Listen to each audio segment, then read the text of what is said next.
Right, got this turned up this morning. It comes from Moto-CNC. I've been looking for bar risers for the KTM for a little while, since the American one's on the market called Rocks, but I found these and I'm going to give these a go. So this is what it looks like, guys. Usual bits and pieces in there.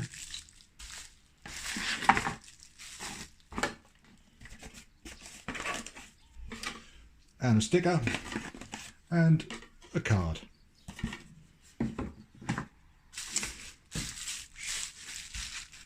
So let's see what these look like.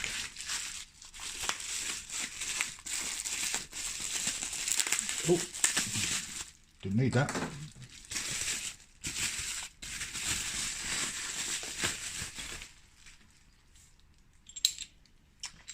So this is the riser.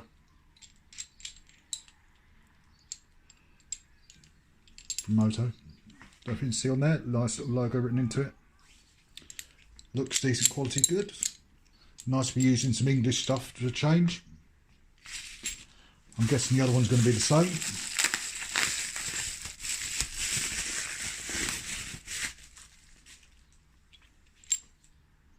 Yep. So we'll have a go at fitting these soon and see what they come up like. Anyway, that's all for now. Cheers, guys.